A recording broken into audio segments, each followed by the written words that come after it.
talk about wrestling from today in the past.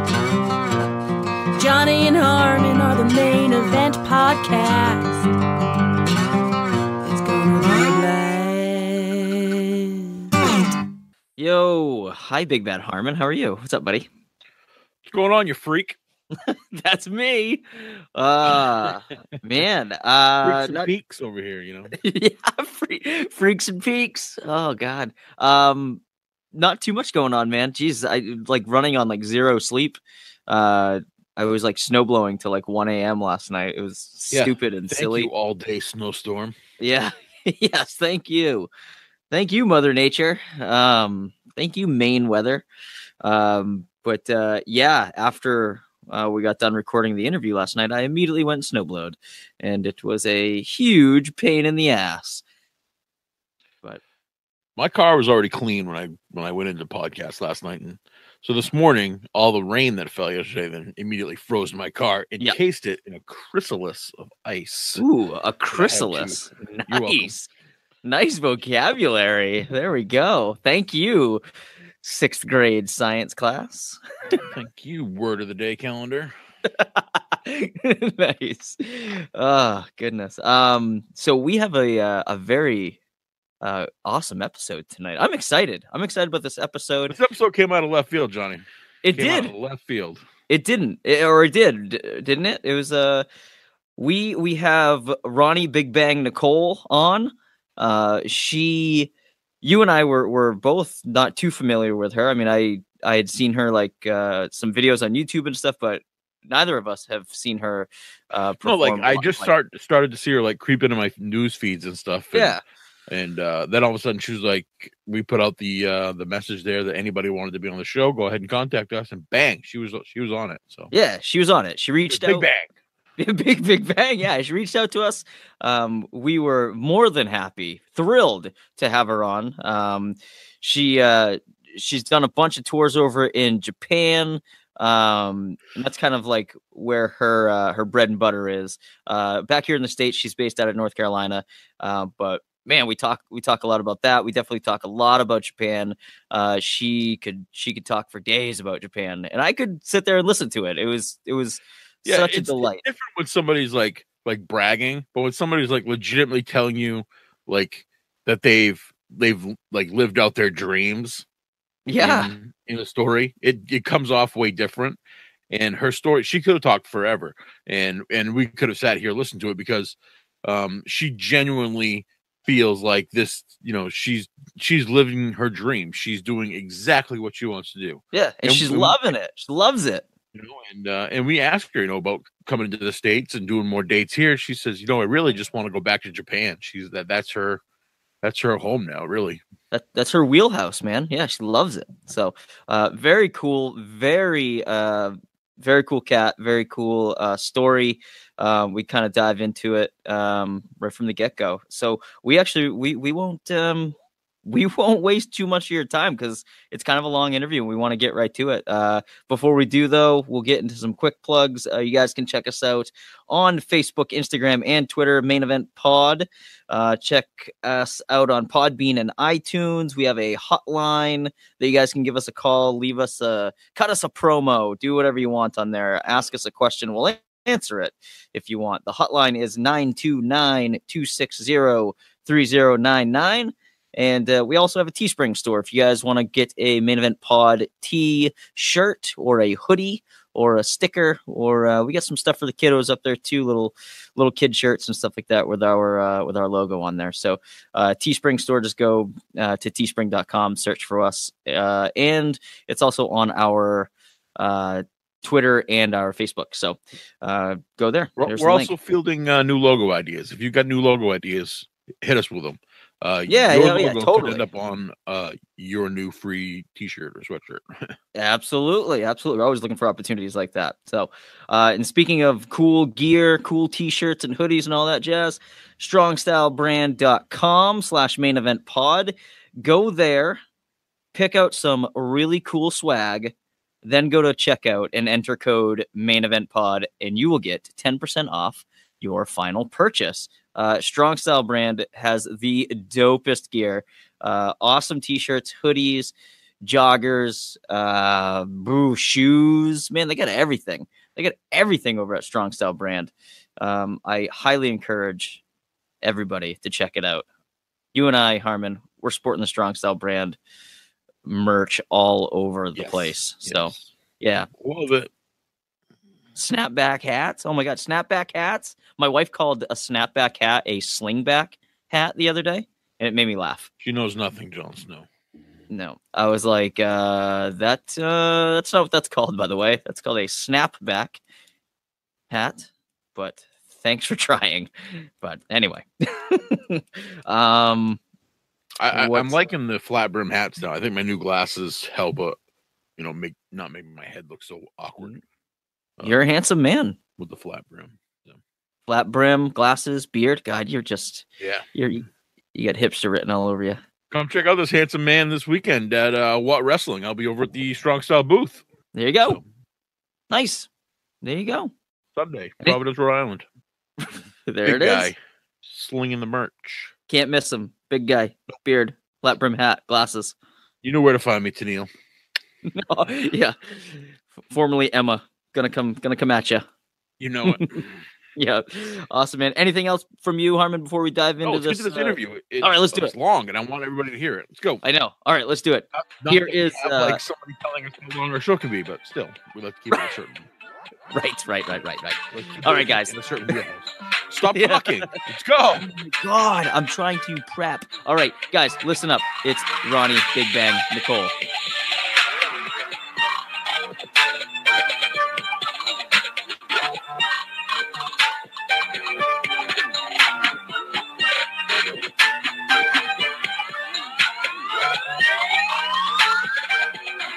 All right. We're here with Roni Big Bang Nicole. What's going on, Roni? How are you tonight? Hello, everyone. I am just getting back in the house from having a crazy day, but I'm so excited to be on the show and to talk to you guys. And thank you so much for having me.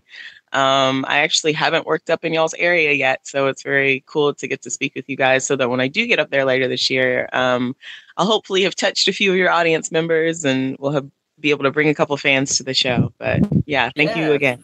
Yeah, you no problem. For sure. The New York, Connecticut, Massachusetts area, and then you can, get up to Maine, and then you can just be like, well, I've done it all. So, right. You know you've made it when you've worked Maine. So nice. Yeah. No, that's great. We're super excited to have you on. We don't know a ton about you, which is just actually kind of cool because we get we do a lot of interviews with people that wrestle around here in the Maine, the state of Maine here, and then the New England area. And we've kind of become, close and like buddies with a lot of these people. And so sometimes I kind of forget to ask certain questions just because I already know the answer because I know these people. But this will be cool because, like I said, we don't know a ton about you. And I think our audience would find you pretty interesting and would want to get to know you. So, and like you said, it'll be cool when you do work up here. They'll be like, oh, we know who this is now. This is great. So, so where's home for you? Where do you reside? Well, home will always be Houston, Texas, where I was born, but I reside in the Raleigh, North Carolina area. So I'm still a Southern girl, born and bred. And I will say I am fiercely proud of my Southern roots. But it's the South is home. I do have family actually all over. So that's cool that I can get to, especially wrestling wise, when you need a place to crash. But, right. It's cool that I can get to see a little bit of my heart across the nation and the world. But yeah, North Carolina is where I've been. That's where I was actually starting my training. So that's kind of my home base in terms of wrestling. Yeah. When did you move there from Texas? Oh gosh. Off and on, my mom and my family were here. Let's see.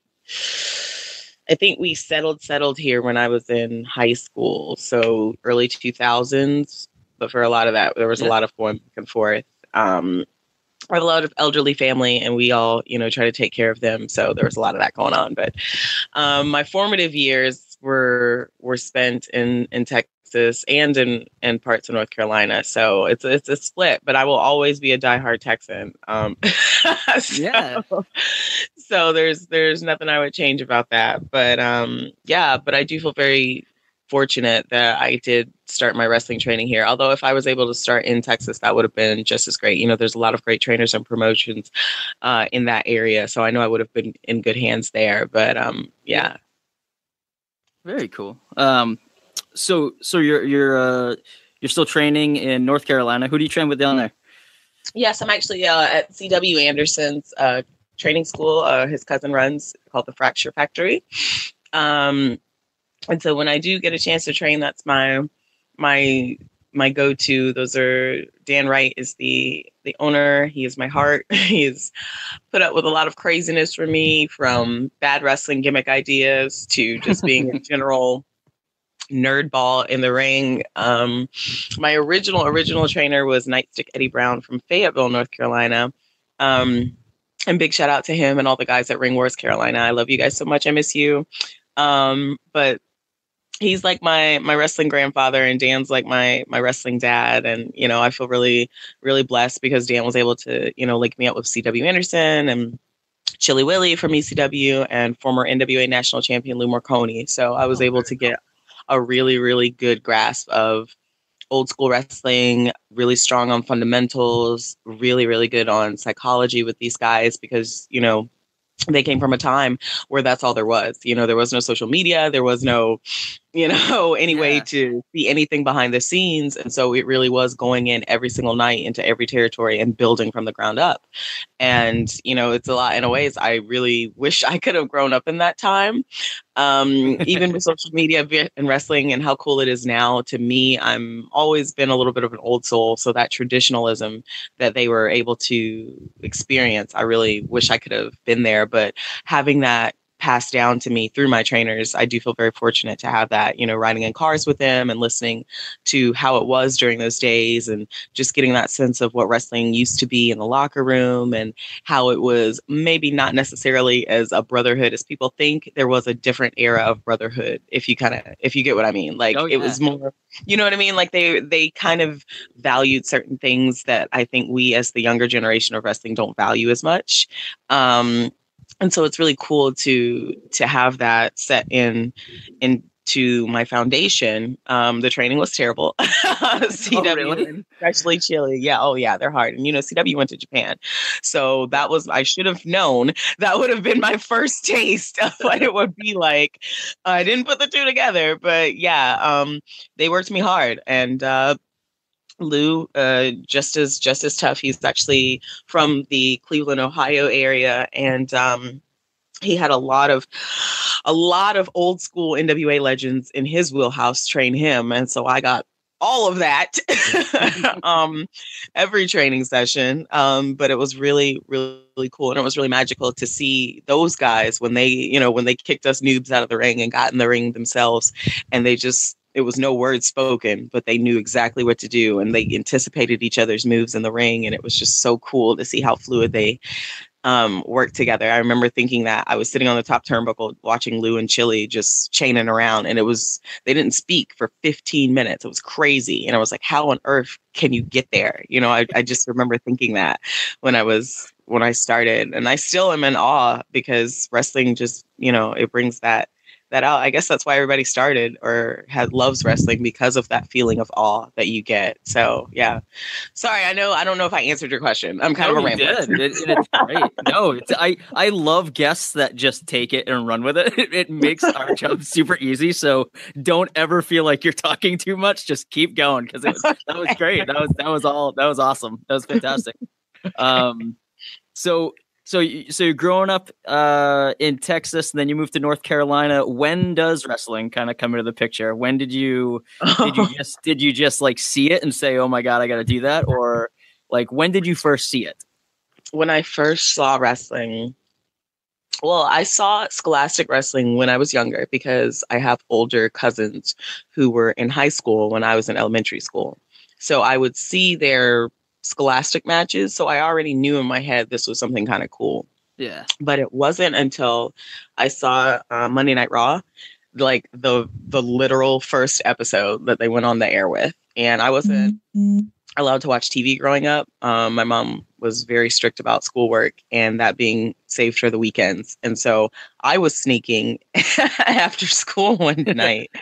And we had a little TV in the kitchen, and I would always like put an ice pack on it because she would always come feel the TV to see if it had been on. Yeah, that's so funny.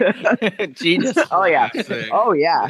Oh, I was a mastermind, dude. Like I'm the CIA right now. Like Trump doesn't need to be worried about anybody in the FBI or the CIA. He needs to be worried about me. Okay. Because if I can get to it, I will find it out. Okay. So like I'm like ice packing the TV, and I'm just like flicking through the channels, and I see like this guy who looks like he's in a space suit or something, and I'm like, what is this? Max Moon. And I just yeah, right. And I just keep watching, and I'm like, what on earth? And I see Undertaker, and I crap you not, like I farted a little and scared myself because like he terrified me. Yeah. The freaking pallbearer, like it was just so magical for my for my little heart. And I don't know, like at that moment I was like, oh yeah, this is gonna be good. And then I had to like, wipe off the TV and like get everything situated because I knew my mom was coming back.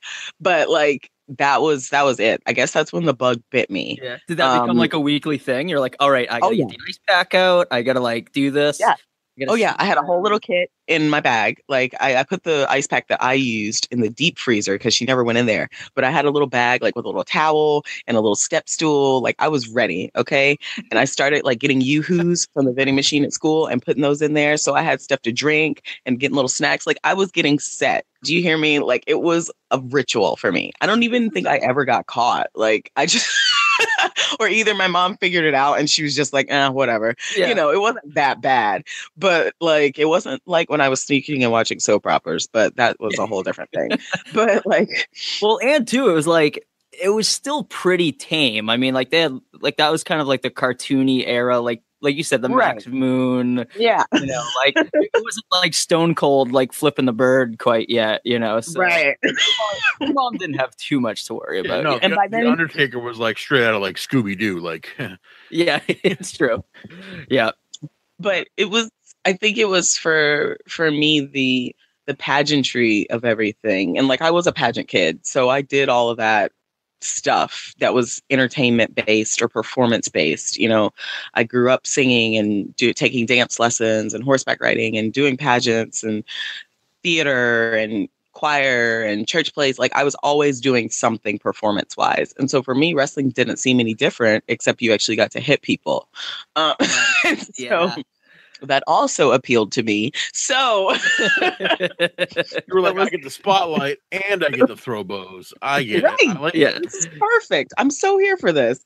So it wasn't until after college that I actually got to train. My mom was serious about not being an entertainment parent, even though I would drag her to all the Disney tryouts and beg her, to let me do that. I kind of am glad she didn't, because thinking about how mischievous I was and like my propensity for trouble, I might have ended up one of those crazy child stars. Like, no offense to Drew Barrymore, but I feel like we both would have been doing lines of cocaine like at a very young age, and that's not the way that life needs to go. Ended up on the internet. I mean, that's just, you know what I mean? Like, it would have been bad. So I kind of get why she wanted me to wait. So I didn't actually start training until 2010.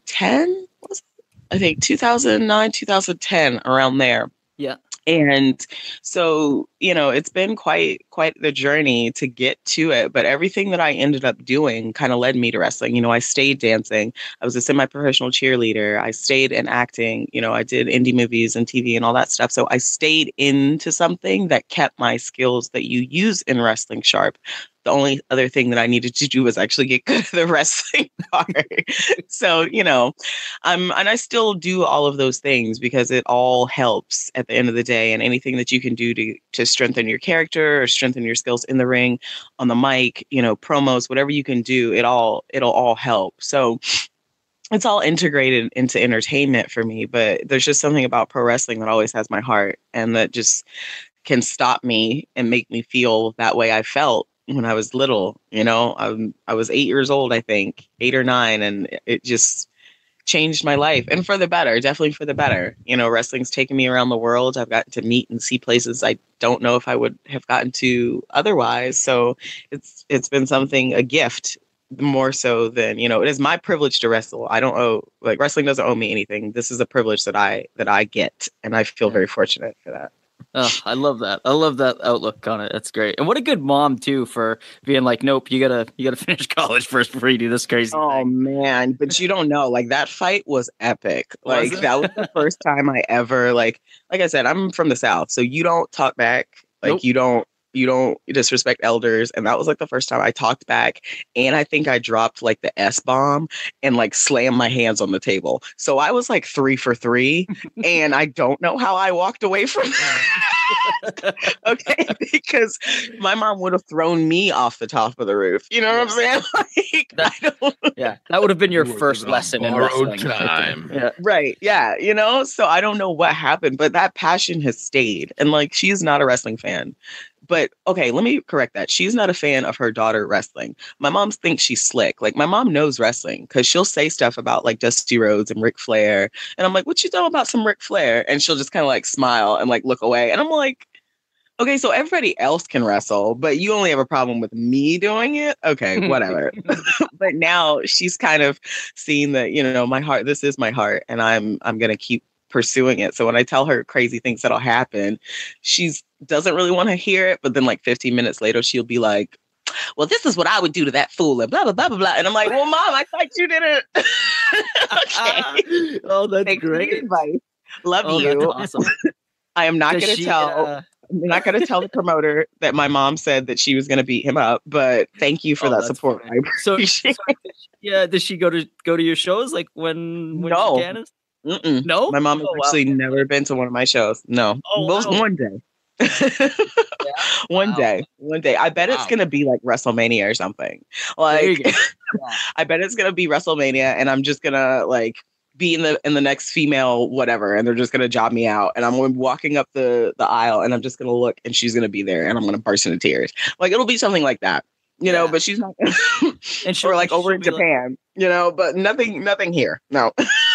No. She'd be like, you know what I would have done to that girl? I would have powerbombed Charlotte Flair. Like, well, come on, Mom. What are you talking about? Not good. No. And when did you learn what a powerbomb was? All right, great. Yeah, right. So you said you were about like 8 or 9 when you first saw it. So I'm kind of trying to piece together like the timeline here. So you would have been, I'm assuming, like teenager when the Attitude Era was going on. That is correct. Oh my goodness. How did you handle that? How did your mom handle that? That's crazy. Jeez. My mom, well, by that time I was also in marching band, so I had a super good cover for any time that I needed to do something. Nice. Okay, because we legit practiced a lot though. Like, my school was serious about band. We had a band since the town was invented, like back in slavery times. I won't get into it, but we did practice a lot. But so when we would finish practice early, I would go hang out with my guy friends. Yeah. And we would watch it at their house, and then they just take me back to school, and she would pick me up like I had just gotten out of rehearsal or whatever. So it was like, guys, I'm telling you, like I was working it. Okay. Nice. But man, did you have to watch Monday Night Raw like with your band uniform like on still? Guys, you don't actually practice in the uniform. Oh, you don't. Like, that's right. Sorry. No. I don't know. That's just for shows. Like, okay. I think we had all of those movies, like 4 people in it, so we didn't have one. Yeah, we never. Like all of those movies, like where you're like in the parking lot in your uniform after school practicing. No, we're in like sweats and t-shirts, and it's hot, so it's terrible. And also, just as a blanket statement, that one time at band camp is not a thing, guys. Okay, band camp was 8 a.m. to 9 p.m. all day. Getting yelled at, running, sweating, push-ups, itchy crotch, bug bites. Like, it wasn't what everybody thought, okay? None of that band camp, air quote stuff happened until the band trip bus, okay? So let's keep it. All right, get your location straight, okay? One time on band bus? Yeah, that's what it really should have been. But then I guess it wouldn't have been as well in the movie, so.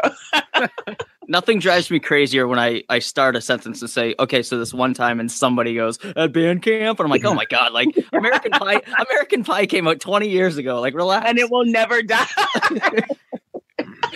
Because there's always going to be that one person. Yeah. There's always going to be that one person. Always. Yeah. But I would use band as my cover, and I would go, and I was in love with Stone Cold. Like, who was it? Oh man, he was that bald head. And listen, I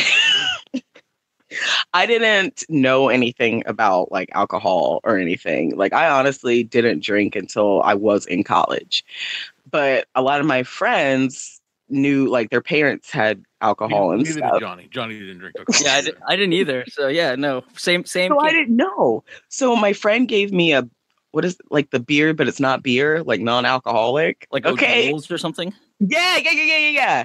And so, like, I'm trying to do the Stone Cold, except I drink some of it, and I, in my dumb teenage mind, am like freaking out because I think I'm drunk. But oh, that's awesome. I'm like worried that I'm gonna be wasted when my mom picks me up in front of the band hall, and oh man, it was just. Oh, keep me away from that Zamboni. I can't be driving that Zamboni. I'm so drunk. So drunk. That's amazing. Oh, good. Yeah, but it's always been there, you know, like wrestling has always kind of followed me. And truthfully, if I was allowed to join the wrestling team in high school, I would have, but we weren't allowed to do anything co-ed. So then there wasn't like a girls team. So, you know, I missed out on that scholastic opportunity. One going around like, where's the ropes? Like, do you guys know that show, The Goldbergs? I have not seen it, but I know of it. I know. Okay, it's funny and hilarious, but it's about the little nerdy looking kid, but his older brother joins the wrestling team, and he's like he comes in with a steel chair, and his coach is like, what? And then he starts trying to do like wrestling moves, and this coach is like, whoa, no. And I feel like that would have been me. Yeah, no, it's funny. Like, I think that's a pretty common thing among a lot of kids. I mean, I remember thinking that when I went out for the wrestling team when I was like in, God, I don't know, probably 6th grade or something. And I just wanted to be Marty Jannetty. That's all I wanted to do. Like, I wanted to show up. You were that kid. I wanted to show up wearing like, you know, ripped jeans and like, yes, you know, like the crazy, like, the tassels and stuff. My parents were like, no, like, you're going to wear some athletic shorts and like, what are you doing? And I was like, oh, okay. Okay. It's kind of different. Okay. Yeah. So, you know, I think it was okay that it worked out the way it did, you know, with me kind of falling into it when I was older. And now that I am older and in the business, I can kind of make better decisions, you know. Yeah. You know, some of my the guys who were already wrestling when I was training, they gave me a lot of advice, you know, about how not to get heat and being respectful and making good decisions. And that was kind of stuff in my mind. I was like, well, duh, like, you don't do that. But then some of my friends started getting in trouble, and I realized how much younger they were. And I was like, yeah, I probably would have done the same thing. So it gives me a different appreciation, you know. And also the hourglass is running. So Vince, I'm available. Vince is a weekly listener of this podcast. I'm sure he's put all of his, XFL planning to the side. Yeah. And is totally listening, ready to listen. We talked a lot about the XFL last week. Yeah. Oh, I'm sure he listened last week and took all of our pointers. We chewed the XFL up last week. So. Yeah. No. So after high school, you go off to college. Well, where'd you go to college? Where'd you go to school? I went to East Carolina and NC State. Nice. Yeah. And then East Carolina Buccaneers? Pirates. Come on, Harmon. Jeez. You were way off. No, I'm just kidding. You weren't. You were pretty close. Is a Buccaneer like a pirate without a ship? I don't know. Like he's waiting to be upgraded? I don't know. What is like he's just working the docks right now, waiting for his come up. Kind of the same thing. Oh, I don't know. I don't know either. Listeners, help us out. Find that out, listeners. And I've never seen a Buccaneer and a pirate. Oh man, we're gonna get a lot of feather responses in on the that cap, of course. Hello. So then after college, you start training wrestling. How did you where did you go? How did you know where to go, who to talk to about training wrestling? Oh, I did not. You didn't, right? It was a gamble. Yes. After I left college, I was working for a nonprofit and doing semi-professional cheerleading and acting and modeling in the Raleigh area. And I was doing some fashion shows. I was in a modeling group. And so ironically, one of the guys who was in the modeling group was a professional wrestler who ended up training with me at CW's cousin's school. But I didn't know any of that. Was it Rick Martel? No. No. No. No, it was actually Victor Andrews. He's done a couple things on NXT and Ring of Honor. And yeah, so, but I didn't know that at the time. And so I was doing semi-professional cheerleading, and the team I was current with at the time folded. And so I was looking for another team to cheer for. And there was a Craigslist ad that said, athletic females wanted, weekend, working, this is how much you will make. And so it sounded a lot like the ad I had responded to previously to join my first team years ago.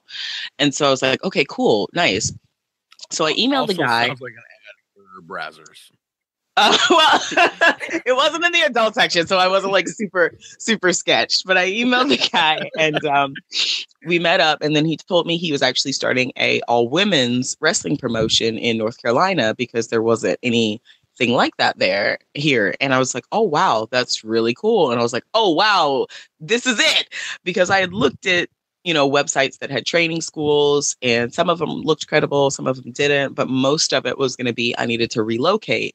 And at that time, I really was not, able to do that. So I was like, I've got to figure out something else that's going to work. And so it was just happenstance. I linked up with this guy. And so he picked me up every Saturday and took me down to Fayetteville with a different girl every week, because it seemed like he was having a hard time finding girls who actually knew what pro wrestling was about and could handle it. But he would take me down to Ring, North Carolina, and I would train with Eddie Brown and Tony Hangtime James. And, I got my start. And I remember just walking in, because Eddie's ring in his school is very high. So you can't really put your arms on the apron. It's kind of like you put your chin on the apron. And I remember walking in. And and I just looked at the ring, and I was just like, this is the most glorious day of my life. And I was just in such, like, I can't believe I'm here. I can't believe it's actually, happening. Like, I'm near a wrestling ring. Yes. Like, I was trying to be cool, but inside I was so spazzed out. Bumping in that ring and going, No, it wasn't even like that. Like, I took the first bump, and Eddie has a different way of training, so it's kind of strange, but like I understand why he progresses that way, so that you could learn how to take bumps safely. But even on the very baby basic level, I knocked the bejesus out of myself, like cartoon birds, swirlies, lights flashing, everything. And I sat up really slow, and the guy who was taking me, and Eddie and Tony and a couple other guys, just kind of looked at me, and I was like, let's do it again. And they were just like, what? And I was like, yeah. Like, nice. I don't know what happened. Like, it hurt so bad, but it felt so good. And I was like, okay. Now, the young lady who was with me that weekend did not feel the same. You never saw her again, did you? Right. No. Yeah. And it went on this way for about 3 months. Like, it would be me and a different girl every single weekend, or just me by myself. And then the guy, Joe, started not calling me. We would touch base about Wednesday every week to make sure we were still on, and he would tell me what time he was coming and that sort of thing. Well, he started not checking in, and so I started to get worried. And this was my first experience with a shady promoter, I guess. He told me he would no longer be able to take me, or I would no longer be able to train, because Eddie said that he wouldn't train just one girl. It was wasting his time, blah, blah, blah, blah, blah. And so at this point, I'm in it, like I'm almost 4.5 months in. I've or pretty much forgotten every other aspect of my life besides wrestling. Like, this was it. And so I was really upset, and I had Eddie's information, and I knew that I was taking a risk, but I called him and I was like, I'm sorry, I don't know if this is inappropriate, but I really want to keep training. You know, Joe told me that you said you couldn't train me anymore. I will pay whatever. If he's, you know, at the time Joe was paying for all of the training, and I was like, I'll pay out of my own pocket. I don't care. Like, just please tell me what I need to do. And Eddie was like, whoa, whoa, whoa, whoa. I didn't say anything like that. Ooh. And so there was like a 5-second pause, and it like clicked for me, and he was realizing it was clicking for me. And he was like, anytime you want to come here, Roni, you are more than welcome. You're family.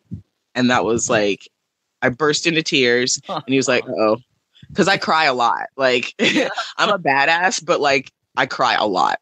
So he was used to it. He was like, oh, here you go. Okay. I'm with you, you know. I'm with you. Here we go. Calm it down. You can come. It's fine, but you need to figure out what's going on with Joe. So just let me know. We'll be here Saturday, you know, if you can get here. And so I called Joe, and, you know, he did his shady promoter, snake oil, shuck and jive. And long story short, Joe was out, and I went with Eddie. And it took me a while to work my way down there. But like I said, I was doing the modeling thing, and I was in a movie, and I was playing a grandmother. And the guy who was playing my husband was friends with Victor. And I was telling him about, you know, everything that happened with Joe and how sad I was because I had to take like 3 weeks off because I couldn't get down to Fayetteville. And he was like, well, my friend is a wrestler. And I was like, what? Are you serious? He was like, yeah. Yeah. And he shows me the picture of the guy that I've been in the modeling group with the whole time. Unbelievable. And I was like, what? Are you kidding me? Like, I ignore this dude every show. Every show, I'm so mean to him. Like, what's happening right now? And so I was like, well, set up a meeting, but don't tell him it's me. And like, so I ended up meeting up with Victor at a coffee shop, and he walked in, and he's like, whoa. I was like, yeah. So Victor, you know, he knew who Eddie was. He had actually wrestled on some of Eddie's shows. And so he was like, I can keep taking you to Eddie's every once in a while, or you can come train with me at CW's cousin school. And I was like, oh, okay. So, you know, it was really heartbreaking to leave Eddie and all the guys, because that was my start, you know. He dealt with me through all of my terrible ideas. One of my very first gimmick ideas was for me to be a pterodactyl and to have tiny little pterodactyls come out with me. And we would like screech and have little wings. I thought it was a brilliant idea. Eddie did not, and to this day doesn't. Eddie, if you're listening, this idea is gold, okay? And all I'm gonna say is Tara Calloway. All right, Yeah, she got it. You've seen Okay. Tara Calloway. He got it before I got it. Okay, Eddie. So who should have listened to who? Anyway, but The first thing I thought of, I was like, oh boy, here we I was go. thinking the same thing. I'm thinking, oh, wow, somebody should tell Tara Calloway about the little dinosaur part. no, don't tell her about those guys. Come on. We'll keep it a secret. We'll keep it a secret. So, but you know, it was hard to make that Cannonball, you transition. no, that's great. But yeah, so then I got to go train with Victor up at CW school, and it was really cool because I actually got to start riding with Victor and going to shows and kind of, you know, paying my dues. I learned how to put up a ring. Right? Yeah, I dropped a lot of things. I actually broke 2 windows, which they were nice enough not to make me pay. Look, guys, those beams are long, okay? And I may look big, but I am not that tall, okay? So, like, I'm like swinging beams and like knocking people, and they're like, okay, you gotta, Yeah, I was that trainee, okay? But I worked it out. It out. You know, I'm still a little clumsy, but I'm not like Lizzie McGuire walking down a hallway and I fall into a trash can anymore. Like, I don't do that anymore. So I feel like that's not anymore. Not anymore. No. I helped out on ring training once, and I was like carrying the beams by myself, and I kept smashing into the walls. And they were like, "Why don't you just stand at the top of the stairs? We'll hand them to you, and we'll put them." Right. I got you. Yeah. I'll stand right here. That's like code for, okay, we need you to not. Yeah, that happened to me a lot. You're gonna break something. Here, Roni, just hold the door. We're good. Okay. Can I help? No. You can carry the ropes once we're finished. Okay, nope, she can't carry the ropes either. She's hooked on something. She's hooked. Like, yeah, it was it was rough, guys. It was rough. And like, I watched my early matches Don't and hold it that way. I watch my early matches or like look at my journals from my early days, and I'm like, God, I was such a dweeb. Like, but yeah, I guess that's kind of my origin story, which is nice.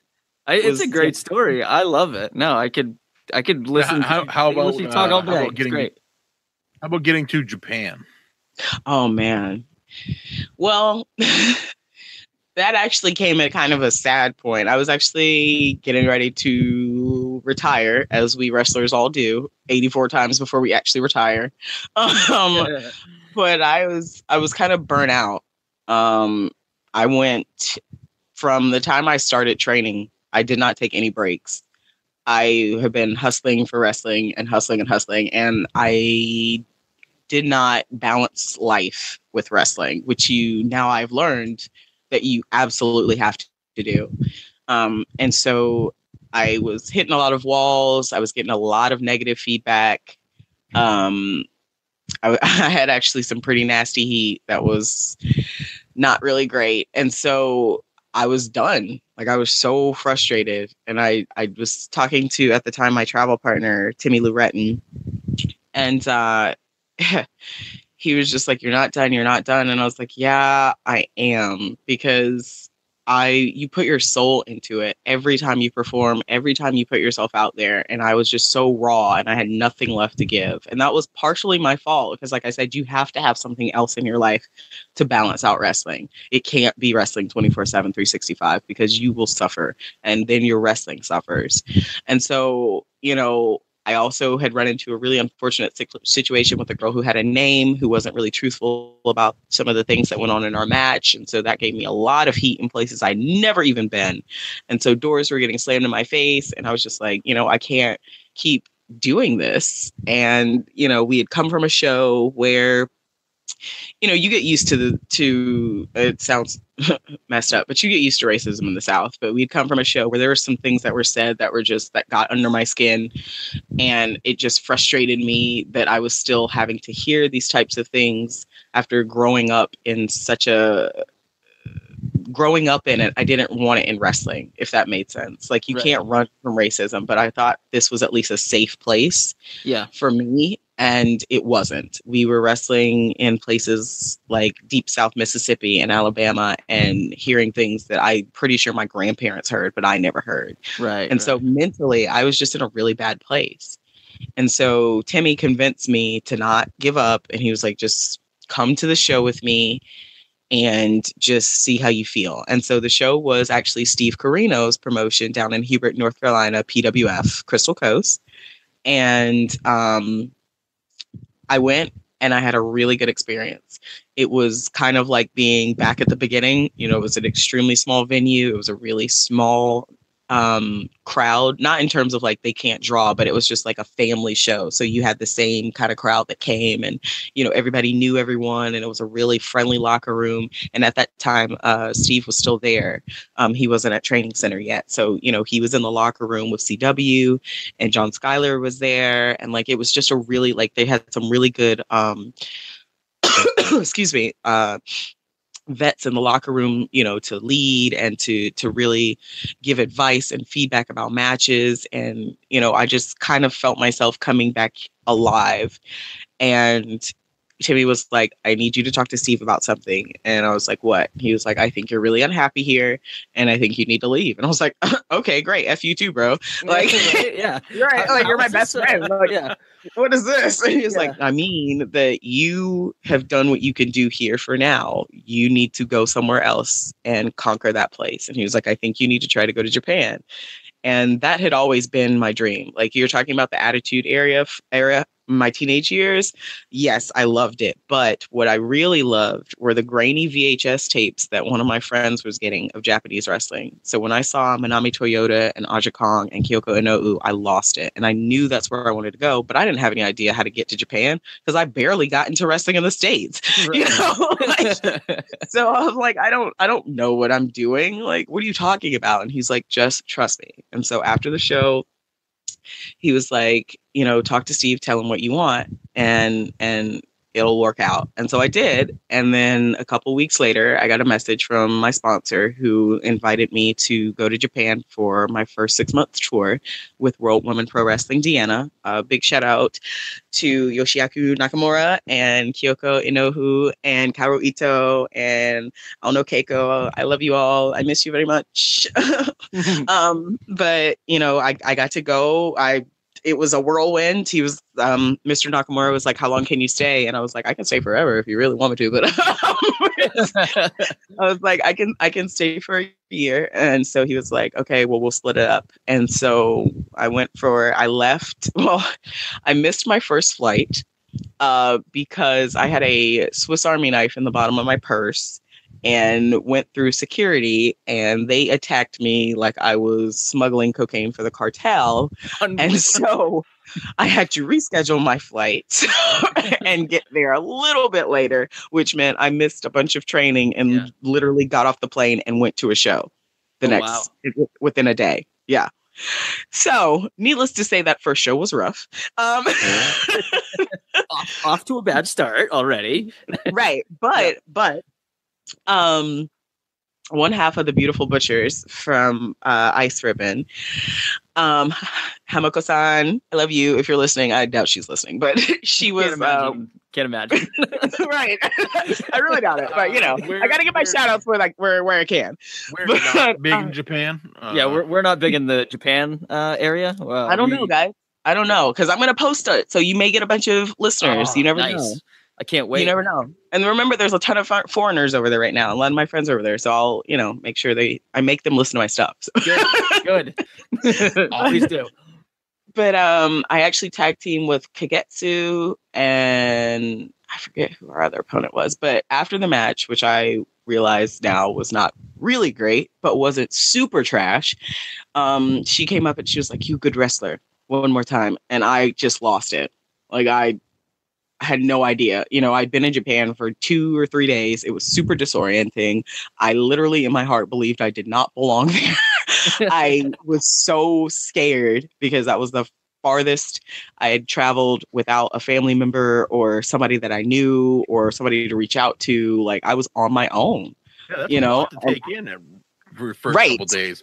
Like first of all, you don't know where to eat. You barely know where you're sleeping. And how do you call anything in the ring over there when you don't speak the language?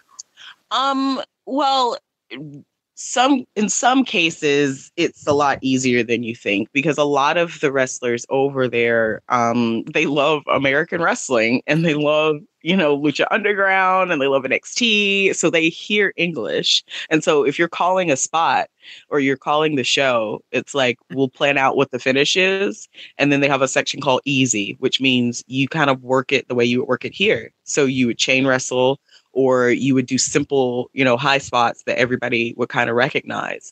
So it's not super, super hard. And I guess I say that now, because I've been going over there so much, so I'm used to it. But at the beginning, I was really, really scared. I didn't know. I'm sorry, go ahead. Well, I was just going to say, did you do anything to kind of prep for your first time going over there? Did you try and learn language a little bit or anything like that? Or how did you prep for going over? Yes, I did. Well, because I'm a nerd, I started trying to teach myself kanji, which is the writing. So, which is super hard. And I'm like, why do I do this? Like, very aggressive of you. Yeah, like you can't start easy, like with a child's, Japanese elementary school book. Like you want to start, just dive in with actual, ancient writing techniques. Great. Yeah, I'm a total nerd, guys. Like I used to read the dictionary when I was in school. Like, yeah, so it never goes away. So that was my nerd. Like, yeah, let's do something fun. I'm like, great. So yeah, I started learning phrases. I actually know more Japanese than I think that I know, which is cool. So that's really cool. But yeah, I started learning phrases. I started trying to learn, things that would be applicable to wrestling so that it wasn't sort of confusing. There was a girl, Jenny Rose. I don't know if you guys are familiar with her from Women of Honor, but she actually was with Deanna as well. And so I reached out to her literally every day about something different. What do I need to do to prepare? What is the company like? Are there anything that I need to be aware of? And, she would give me the advice of what to do. So, big shout out to Jenny Rose, because she definitely helped make it through that first tour, because it was crazy. Like, I had never done so much. Now, I'm not gonna, guys, I'm a full-figured woman. Okay, obviously, I love a good snack cake. I also love to eat healthy, though. Like, I don't want to be like floppy with it. That's gross. But I'm like, I've always danced. I've always, marching band's a lot more physical than people think. I've always done some type of fitness or cheerleading or something, so I'm a moderately fit person for my size. No, I'm not in Japan. Okay. Not at all. Because that first day of training came one day after that first show, and they were like, okay, now run. I was like, now run where? Now to the store? Or... Right. No. Now run Bay. Run Bay. Okay. So we're going to run to the Bay, because Deanna's dojo is right by Tokyo Bay in Kawasaki. So I was like, okay, cool. I'd walked up there and I knew what they were talking about. There's like a trail that runs right in front of the bay. I was like, oh, cool. No prob. 6 miles later, didn't realize how far on the trail we were actually going, guys. Okay. Like the little part that I saw, no, that was just the end. That's not where no. You're going the complete opposite direction towards Kawasaki. Enjoy it. Like, oh my gosh, 30 minutes straight jump rope. Squats, push-ups, and then like the lion push-ups. Like I did squats and I did the Stairmaster to prepare for Japan, because I was like, yeah, cardio, and I know I'm going to have to do a bazillion squats, so I'm going to be on top of it. And when I got there, it was like I did nothing. It was rough. And so that first night, I'm just in the bed, not moving, because my body cannot, guys, I'm not like, I'm laughing, but I'm remembering like the tears just streaming down my face because I'm in so much pain. And I'm on the phone with my mom the next day, because in the mornings it would be like 7 a.m. here, or 7 p.m. here. And so I would call her every morning there to check in with her on that same day. So it was like, anyway, it's weird how the time overlaps, but I would talk to her twice in the same day, but at different points. Gotcha. And so I would be fine at one point, and then it would be like, I don't know to go home, and I can't do this, and I don't know if I'm built for this, and blah, blah, blah, blah, blah. And she's just like, So what you're going to do is you're going to shut up, and you're going to own it, because this is what you wanted. Yeah. Take some time and all, put an ice pack on yourself. I'll talk to you in the morning. And I'm like, wow. So I'd call my friends, like, give me the sympathy that I need. And Timmy's like, dude, you're being a bitch right now. Like, oh, I'm sorry. I don't know if I can say that on air, but you can say anything you want on air. Don't worry about it. This is yeah, the internet, baby. We can do whatever we want. But he gave me no sympathy. He was like, you wanted to be here. You earned your opportunity, so now you have to work for it. And I'm like, oh man, I'm not getting any of it. Like, okay, I'm changing my gimmick. I'm going to be landmine because I am below that. Like, yeah, completely, dude. Completely. And so like it went on like that for the first month. All of January was like that. And then February, I was like, oh, I didn't die. And I'm like, not that out of breath now. And this still is terrible, but it's not, oh, I can handle this. Oh, you mean I can actually control my mind to make my body stronger? Like, yes, definitely. Yeah. And then they threw Nanae Takahashi at me, who was formerly of Stardom, who started her own company called Seedling, and who is a fitness psycho. So it was a whole nother level of fresh hell dumped on top of that, because I would do Deanna training and then I would do Seedling training. So I would be training all day long. And Nanae-san is very like, she does a lot of martial arts. So everything is like quick drills. Everything is blow up drills. Like we did so much running around the ring, and like you're in the ring, you're kicking the bottom of the bottom turnbuckle up and over, run around the outside, up, back and over, kick, up and over. Like it was nuts, guys. And this is already after they murdered me in the morning for Deanna. Oh, but then I would have to do the next day, I would have to get up and set up a show. So I'm, setting up a ring, breaking down a ring, working the show, being second, selling merch, packing up merch, packing cars, packing trucks. Like it was non-stop. And there would be days that I would just shove all the comforters on the floor and just lay in a bird's nest because I could not move. I was just so dead. But you know what? That was the happiest I've ever been with wrestling every time I go there because I'm in it 24/7. Like when I'm in the States, I wrestle, but I also do other things. But in Japan, that's it. Like I'm in wrestling. Right. So that's the gig. So that's where, I'm up cleaning the dojo in the morning, going down, doing my training, doing shows. Like I love that. And so as exhausted and challenging as it is, it's also one of the best parts, of my life with wrestling because I learned so much. Like I never in a million years thought I would share a ring with Manami Toyota. That's let alone, right? Let alone have her rip my hair off in the middle of a ring. Oh, like, oh, yeah. Okay. So that happened? Japan. Oh, true story. So we're in Korakuen Hall. This was almost the end of the first tour. I did not realize that the water in Japan was different than here in the States. Okay. That sounds dumb. I mean, the chemicals in it affect my hair differently. So when I went, I was wearing my natural hair out. And after that first month, my natural hair had broken off 6 inches because of the water. And so I tried extensions, but the extensions there were really different and it didn't work so great. And so I was like, okay, I'll just do this half wig business and maybe that'll be okay. Well, it wasn't. So it's me, Kyoko Inoue, and Karo Ito versus Manami Toyota, Ayako Hamada, and Nanae Takahashi. Okay, so you hear the names that are in this match, right? And then there's me. Yeah, legendary. Like I'm that little awkward, like off to the side. I feel in this match, like they all look regal and like amazing, and I'm just like, here's Ronnie. Like, are you guys sure you want me in this match? Okay, cool. So first of all, it's in Korakuen Hall, one of the most legendary buildings in Japan, besides the Tokyo Dome. And there's like 2,000 people, and I am nervous, like crap your pants, throw up, crying, nervous. And we're in the back and they're oh, right. No pressure, right? Yeah. We're in the back. I'm sitting like with my legs crossed and my hands crossed and like just shaking and like tears running down my face. And Hamada-san's like rubbing my back, like, it's going to be okay. It's going to be okay. And like Ito-san's kind of snickering at me because she's just so like not Ito-san is like that aunt that will kind of give you a hard time. She loves you, but she's also going to make fun of you. So she's kind of like, haha, you're nervous. And I'm like, come on, man. Like, oh. So we're talking about, little parts of the match that I needed to know. And then that's it. It's time to go. So, of course, I blow both of the spots. Of course.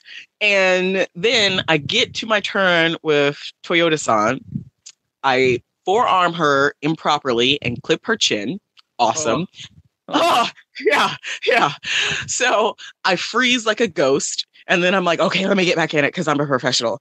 And so I go for the power bomb. Or she goes for the power bomb. I'm supposed to break it, and come up with a big rah or whatever. Well, as I'm coming up to break it, her fingers latch into the hair. Oh, no. And she's got the hair and I don't have the hair.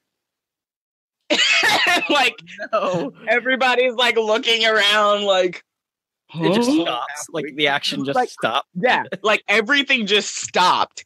And I was just like, fuck it. And I kept going like without the hair. Like, that's awesome.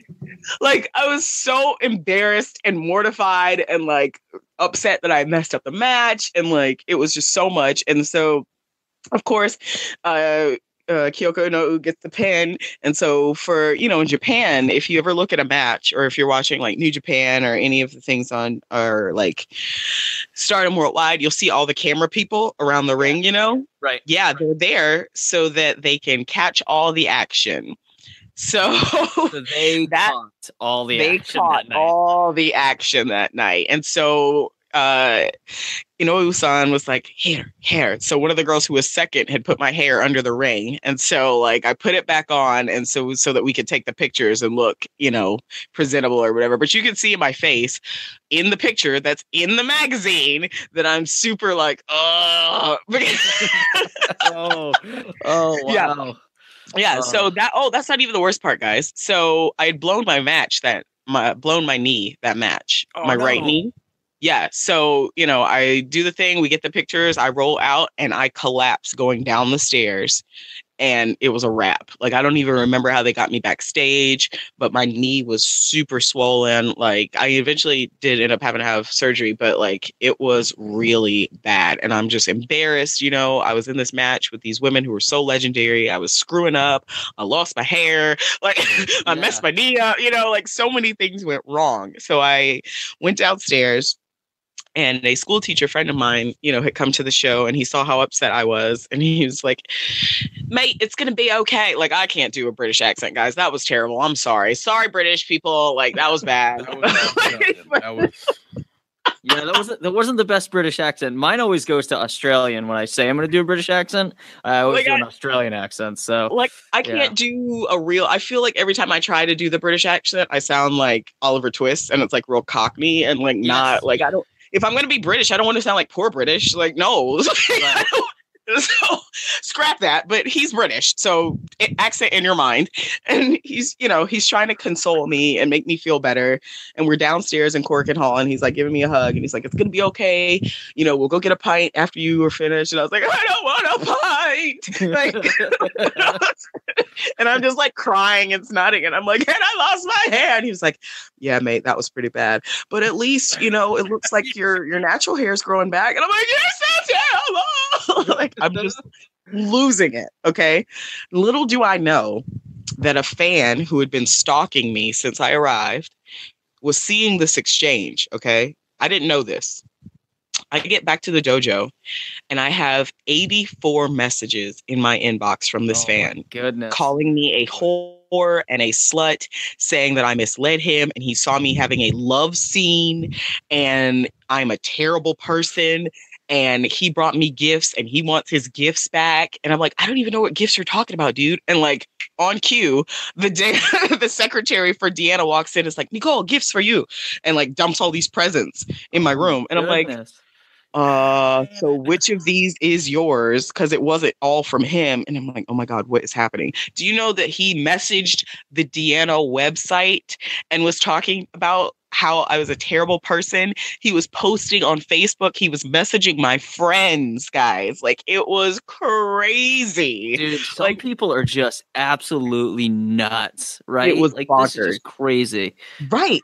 So I posted about like how, it was a really rough experience. I left out the hair part. Like, actually, this is the first time I've ever told the hair part to someone who wasn't a friend because I was so embarrassed. But I'm like, at this point, whatever. This was a couple of years ago. Yeah, we got the exclusive scoop here, guys. But like, I posted about all this stuff and like my alpha female, she was like, was it this person? And I was like, yeah. And she was like, girl, he got me too. And apparently like any foreign girl that goes to Japan, he does this too. Like, he just latches on and gets really like clingy and scary because all of these other female wrestlers started coming out of the woodwork. And I was like, whoa, like we need a support group for this guy because he is the worst. Yeah. Oh my gosh.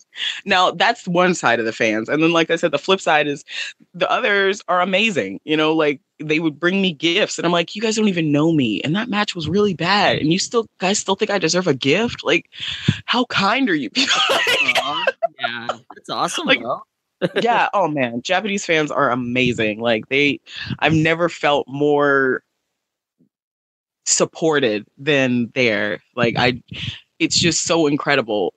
I went to my very first time in Osaka. I was taking the place of Sari, who was the ace for Deanna. She had hurt her collarbone. And so I had to tag with her tag partner, Meiko Tanaka. And that was my first time in Osaka working for Sendai Girls. I had never been there. It was my first tour, so I really didn't have a base or anything either, and I'm at the merch table and there are people waiting for me. And I'm like, are y'all waiting for Matsumoto-san, because Hiroyo Matsumoto was at that show, and I had been in the match with her, and she's legendary, and she's always got a bazillion people at her table. So I'm like, "Are y'all? She'll be here soon." No, you, Nicole. I'm like, "What? Y'all know who I am? Huh?" And like this little girl gives me a bottle of Pocari Sweat, which is like, I would say their Gatorade, but with less sugar and no color. But it was very delicious. And I was just like, I burst into tears. And I was like, thank you. And like Mako's nudging me. She's like, big bang, big bang. Like I'm supposed to be a monster.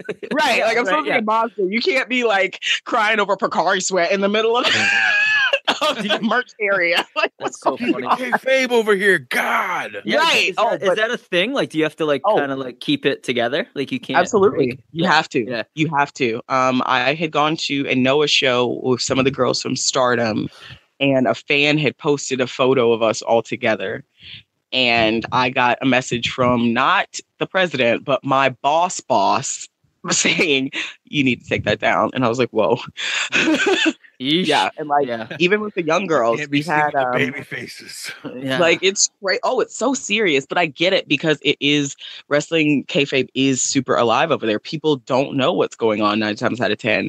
If something hits the wrestling dirt sheets, quote unquote, over there, then it is way big deal. Like it is kept so close to the vest, especially like with the young girls.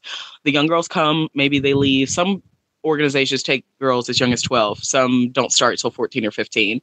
But when I was with Deanna on my 3rd time, they had a young girl named Ikano come, and she wasn't young, but she was their version of a young girl. And every time we needed to discuss something wrestling wise, talk about matches or any sort of things like that, she had to be like, we had to wait till she left. You were not allowed to discuss anything in front of her. You're not allowed to discuss any behind the scenes, no politics, no gossip, no nothing. Anything wrestling related, you cannot talk about it in front of business. Oh, wow. Yeah. And so like my last tour, I was over with Marvelous, which is headed by Shigusa Nagayo, and they have 2 young girls there, Amisa and Hannah. And anytime we needed to discuss something wrestling wise, we had to wait till Amisa and Hannah left.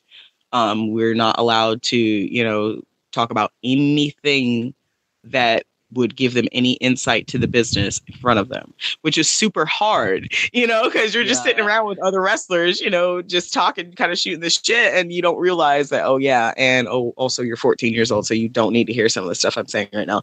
Right. We had to watch that too, because they're super young, so you can't say or do, like there was at Marvelous, there's no drinking in the dojo. There's no, you can't have any kind of outside interaction with people near the dojo. Everything is kept very separate, so if you want to go hang out with your friends or do anything like that, you need to leave the premises, because the young girls don't do that. And so it's very strict, and it's very, traditional in that way. And I will say that from my understanding, wrestling training there has evolved as well. I would not know because I'm not a Japanese, I wasn't a Japanese wrestler, but one of my other trainers, Aono Keiko, told me, her training was very hard.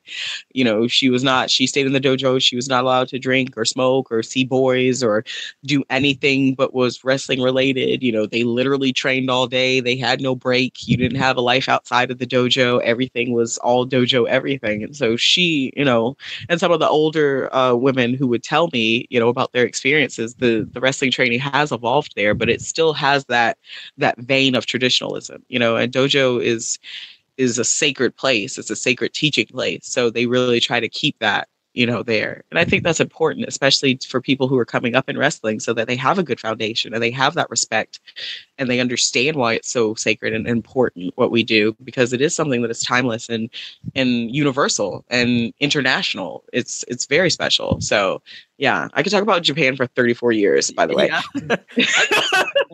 Talk about it for 34 years. It's fascinating. Traditionally, is like the training separate between men and women, or like do they own separate camps and stuff, or do you guys mix it up at all? No, yeah, it is separate. Yeah, and so like the female organizations sometimes will have a male member, like Marvelous does have a male member, as does Sendai Girls, but they would not like come to the school and train Right. with us. Shows are different, you know, we're all together for that sort of thing. Now, Deanna did not have any male members, so there was never an issue of training together, but they would rent their dojo out to some male organizations. And in those cases, because I would always ask, you know, can I train? But they're like, no, you can't. You know, this is a separate organization and they're also males. So no, we won't, you know, do that. There are sometimes, you know, a female match on a male card or vice versa, or they will have co-ed shows. You know, DDT is a co-ed organization, but for the most part, it is very separate there in terms of the men and the women. And it's funny that most of the women organizations are owned by men, but but yeah, it is kind of traditional and kept separate, which is interesting, you know. And I mean, big props to the guys over there, because they get it from what I hear a lot worse, but you know, it's okay. But are you going to continue to go back to Japan as much as you can, or are you going to start trying to build back up here in the States? You know, I'm actually hoping to move to Japan. So nice. Very cool. Nice. That's also new news to probably anybody who's listening. So again, the breaking news here. Right. Nice. 2 hot exclusives. Yeah. Don't. I'm probably people are gonna listen to this and be like, so when did you want to fill me in on this move? Like, right. Oh my God. Sorry guys, I will hit you later. But yeah, I mean, it's just, that's been my dream, you know? And I said I wanted to conquer Japan, and I can't conquer Japan if I'm only there half the year, you know? I need to be there all the time. So I definitely want to see how I can, you know, make that dream come true, because I didn't even think I would ever get the opportunity to go to Japan. And then when I was in Japan, I got the opportunity to go to China. So, you know, it's going to happen. I'm not sure how, but it's going to happen, you know, like, and China was really dope. They don't have the biggest wrestling scene. Their wrestling scene is up and coming, and I would love to, you know, do something long-term there too. Because that would be really cool to be with a foothold organization there. You know, WWE just went back there because they hadn't been there for ages and ages and ages. So it's really cool to see how they're allowing, you know, entertainment to kind of get back in there, and the fact they're letting wrestling do it. Heck yeah. But I want to make that a permanent thing. I love, don't get me wrong, proud to be an American, but I love Japan. I really have built a life there. You know, I have like all of my winter clothes are in Japan right now, guys. So right now I'm walking around in like 4 thin hoodies and like 3 pairs of leggings. Like I have like all my winter boots are over there. So I'm like layering socks and stuff over here. Like my life is over there now. So I'm trying to get back at least to get my stuff. Right. Yeah, I gotta go at least one more time. Right. You know, that's awesome. So it sounds like your focus is definitely on Japan. I did want to get like your thoughts on women wrestling here in the States, though, a little bit. It seems like it's progressing. I would say more now than it kind of ever has, which is kind of cool. What do you think about that, women wrestling, the state of women wrestling here in the States? Well, you know, as a female wrestler, you get asked this a lot because it's always the same. It's still evolving. And honestly, I think maybe, what was it, 2 years ago? Well, was it a year or two ago when everything was really popping, you know, with Charlotte and Sasha and Bailey and Becky? Like, I said that it was rising, but I don't think that's accurate. I think that the women's wrestling revolution is something that has been going on since the start. Mm-hmm. We have just taken the longest time to really get to a crescendo, which is a little bit unfortunate because women have been involved in wrestling since the beginning. Right. So why is it now that we are talking about a revolution or the prominence of women in wrestling? I think it has a lot to do with the fact that the WWE isn't promoting models anymore as wrestlers. They're actually promoting wrestlers as wrestlers. And it's changing everybody's view because that's what they're seeing on national TV. And then they're seeing, you know, smaller organizations and maybe, their local independent scene and thinking, wow, these girls really can go. I mean, they kick ass. I mean, Right. we just saw Tessa Blanchard and Deonna Purrazzo at the last Limitless show, and they were amazing, and it's really opened everybody's eyes to women's wrestlers, not models who are pretending to wrestle. Yeah.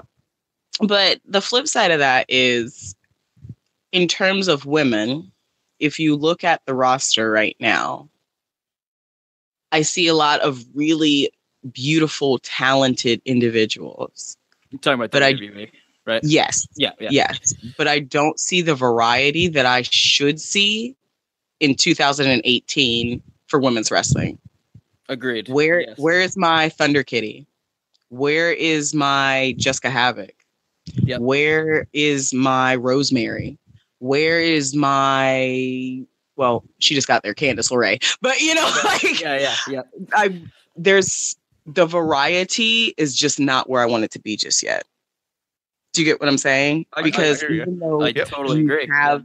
You have a variation of women who are up there owning their skills, owning the uniqueness that they have, owning the differences that they bring in terms of what was in the past, but I don't think that we're quite there yet.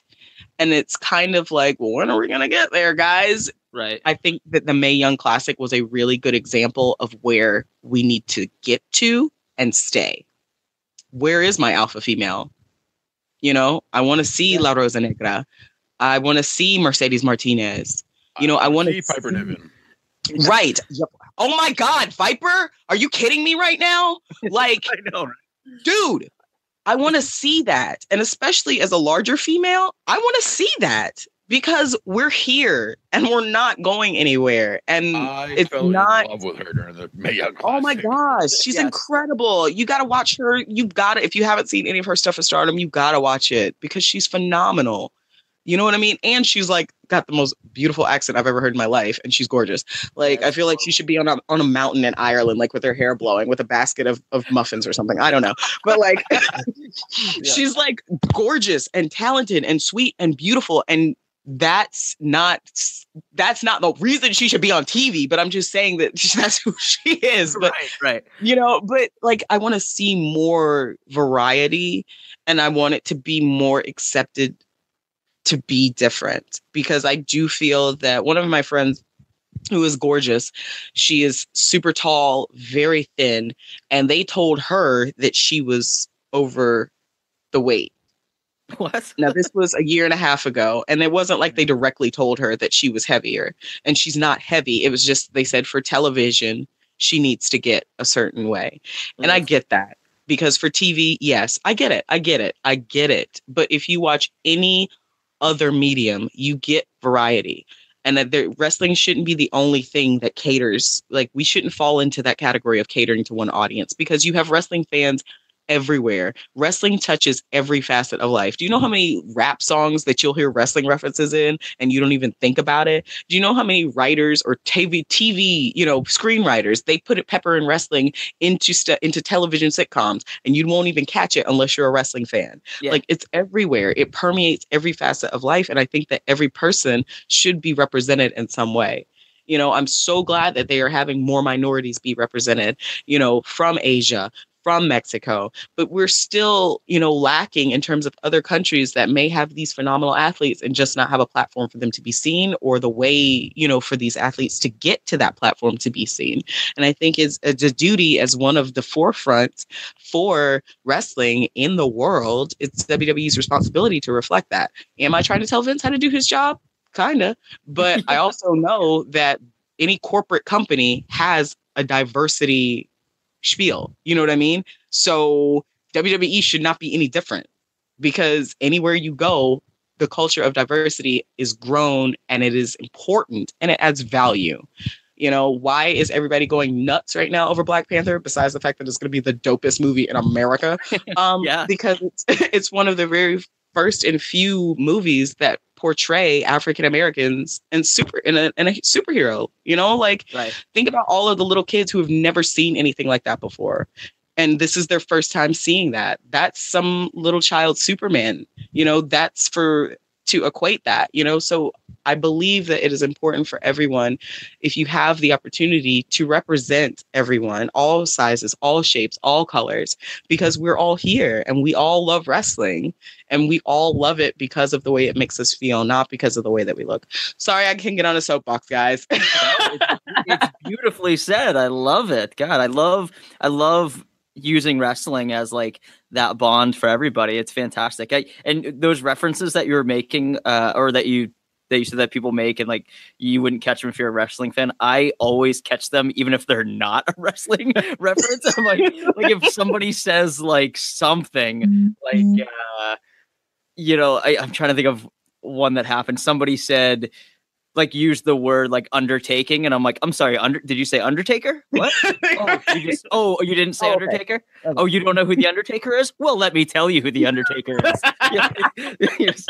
So that happens all the time to me. But that our wardrobes consist mainly of wrestling T-shirts, so people are like, who's that? Yeah. Oh, this guy? Oh, let me tell you about this guy. Let me tell you a little story. Yeah. Well, when I was where was I? I was coming back from Darth Vader. You mean Veda Scott? I'll tell you all about her.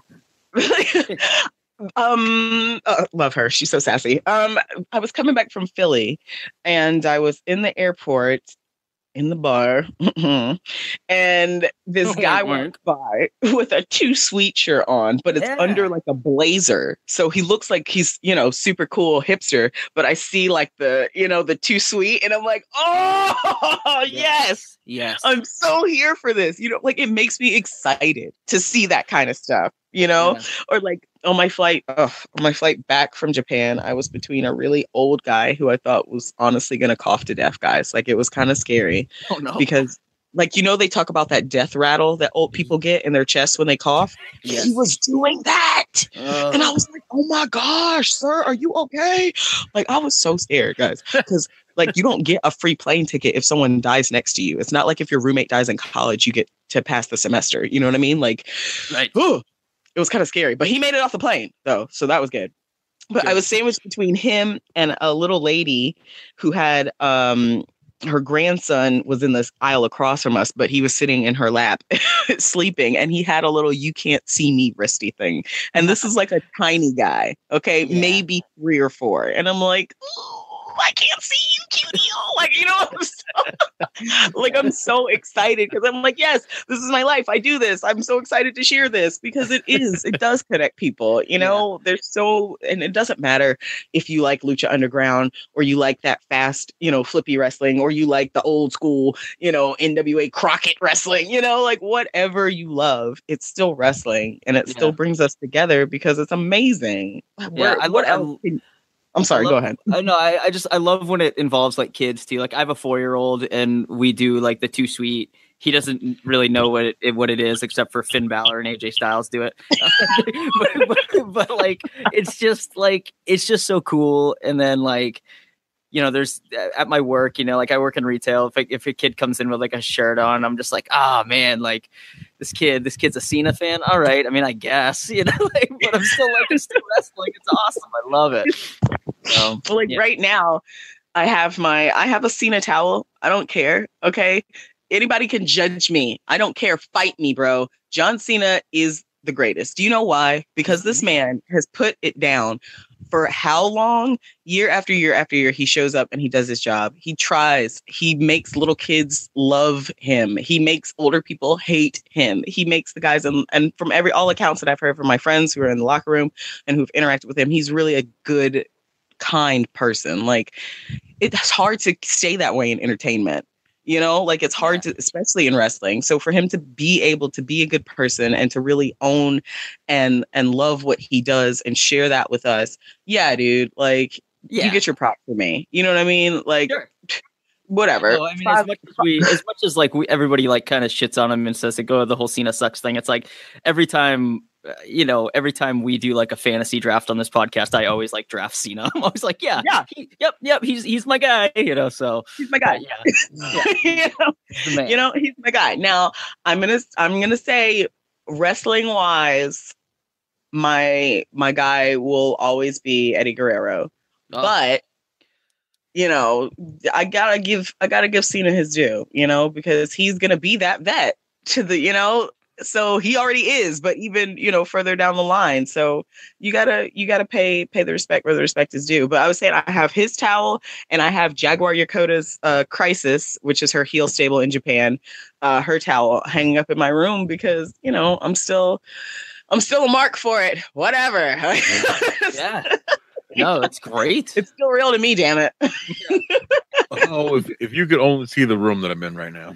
Oh my God, I know. There's just stuff everywhere. We're all just huge marks still. Like when it just comes down to it, right? I mean, it's the best. Like I kind of want to frame my posters from Japan and put them up, but then I'm like, is that me like feeling myself too much? Probably. So I just keep them. It's fine. Go ahead. I don't want people to be like, oh, she's real about herself. Like I'm giving you the pass right now. Go ahead. Nice. I'll give you the pass. Go ahead and do it. Yeah, go for it. No harm, no foul. Awesome. Well, wow, like that was a lot. And I loved every second of it. What's next? Sorry to talk so much, guys. No, it's perfect. Fantastic. No, you're a blast. So what's next for you? So you said you want to move to Japan. Is there a timeline on that, or when are we? Yeah, I'm hoping not the permanent move, but I'm hoping the return will be in late summer. So okay. That's what's being worked out right now is a late summer return. I've got some family stuff to handle here, and I've actually got some bookings that I would love to honor while I'm here. So I'm definitely happy to be working. It's a different schedule. I'm used to wrestling, 3 or 4 times a week. So doing only twice a week is a little twice or once a week, a weekend, excuse me, is a little challenging. But next week I've got like a Wednesday, Thursday, Friday, Saturday, Sunday deal going. So I'm like, where are you going to be? Where can people find you? Where are you going to be? Well, I will be at, where are we at Wednesday? I'm sorry. Okay. I probably shouldn't have said that out loud without remembering where I was going to be. That's all good. That's all right. Johnny can cut this part out. I can cut anything out. It's the best. Okay. Oh yeah. Wednesday. So I'll be, not wrestling, but I will be at Rockstar Pro. So that will be Valentine's Day. Oh, that's appropriate because I do love wrestling. So we should be together. So we should be together. And then it's the Resistance, and then it's Nova, and then PWX. I think that is correct. And then the following week, where am I? Now I can actually pull this up. Nope, today, please. Okay, so yeah, it'll be Rockstar, Nova, The Resistance, and PWX. Then Thursday, the 22nd and the 23rd, it'll be IWA Mid-South.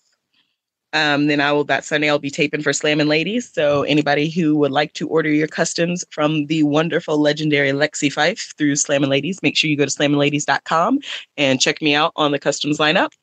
And then we'll be in March, but check my page for those. And my page is Roni Big Bang Nicole on Facebook. And yeah, I think that's, yeah. Oh, and download my app. If you go to the Play Store, sorry for you iPhone users, it is not available quite yet. But if you put, no, just kidding. Sorry, but if you put in Big Bang Nicole, you will see my app that was awesomely created by Mr. Alex Williams. Big shout out to him. He also created a couple different other apps for the Gymnasty Boys and the Ugly Ducklings. And they actually have a full-on video game that you can play, which the Big Bang Nicole video game is coming soon, so hang on for that. The app will be getting an update, so if you get it right now and there's like nothing really on it, it's fine. The update is coming soon. And I will also be posting my dates where you can find me there. And my Twitter is at glitterlicious, spelled just how it sounds, glitter, Licious. And my Instagram is at glitterliciousfierce onto the end of that, all one word, glitterliciousfierce. It is private because we get a little crazy. Just kidding. I just stalkers. Right. But if you send me a request and you're not a creeper or one of those guys who likes the girls to do the scissors in the bikinis, please stop sending me those requests. I'm not going to add you. God. Oh my God. That's a thing. Oh, weird. Yes, it's so weird. Like, stop sending me. No, I don't want to see that. But anybody else, please feel free. Good grief. But people are so weird. You get, it comes with the territory. It comes with the territory. Oh, and add me on Snapchat, Roni Nicole R. I do some snippety snaps when I'm in Japan, especially 9 times out of 10, it's when I'm in the club in Roppongi, and that's really funny. So those are definitely 18 and up, FYI. Yeah, but that's my social media. Come find me and add me and friend me and like my page and yeah, that's all my stuff. Do I have more social media? I don't think so. No. Yeah. Oh, YouTube, Roni Big Bang Nicole. Yeah. I got a channel. Oh, my goodness. You're all over the place. That's amazing. I know. I'm literally all over the place. Sorry. No, that's great. Awesome. Roni, you've been amazing. This is great. Like you were a blast. That was the music from our app. Oh my gosh, you can download the app. Yes, I love that song. That song is And guys, funny story. You're always on it. Funny story from the app. I was like, I want some really good Japanese sounding music because I love J-pop.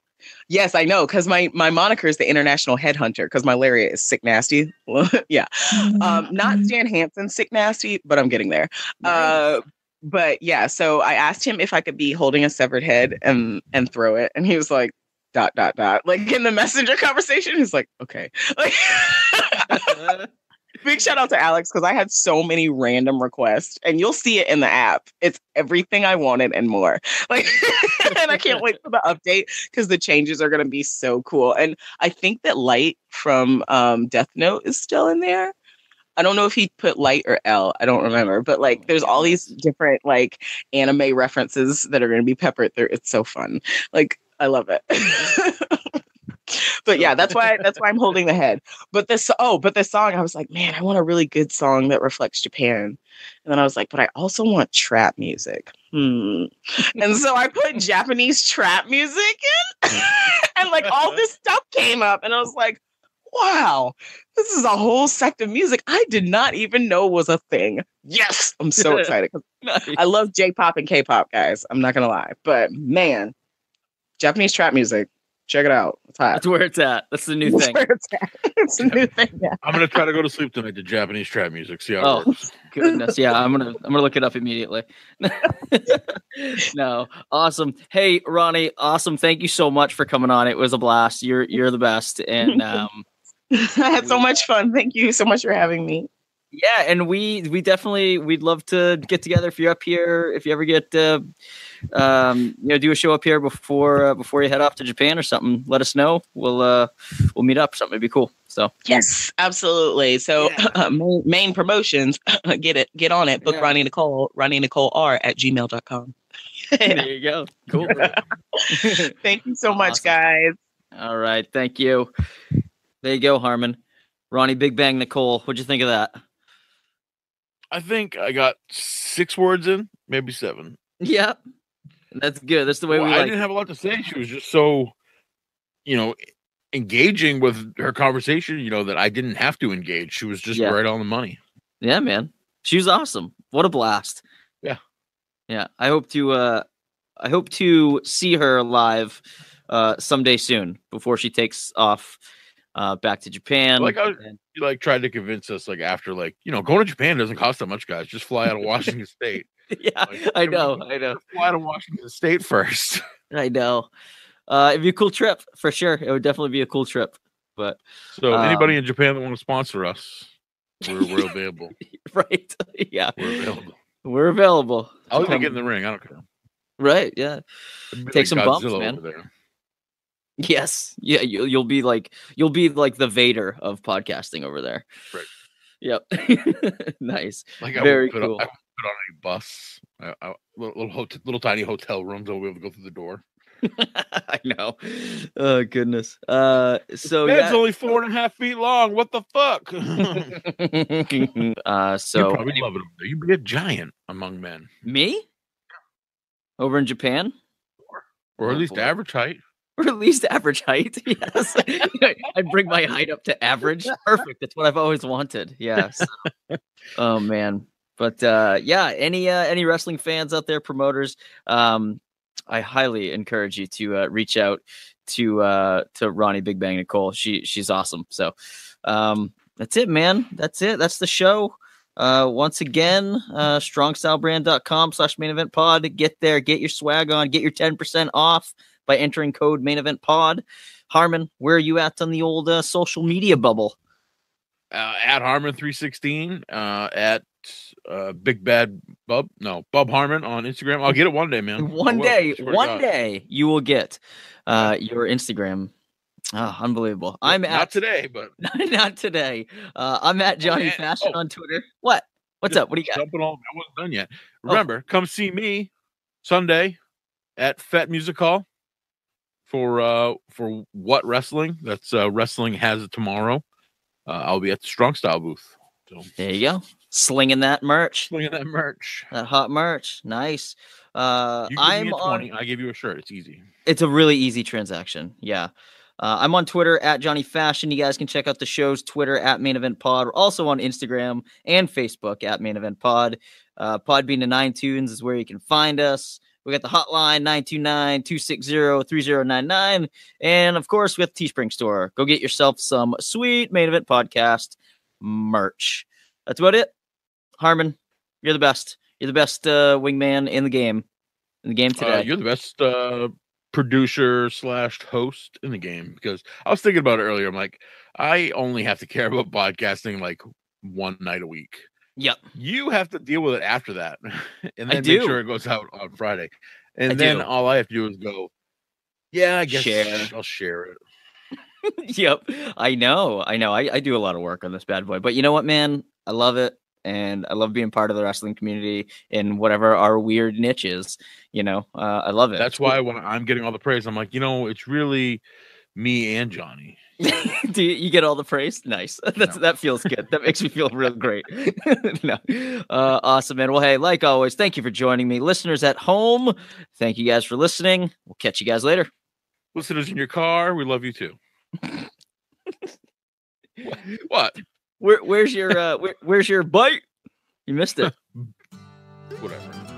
Oh, all right. Bye. Talking about wrestling from today in the past. It's gonna be a blast. Johnny and Harmon are the Main Event Podcast.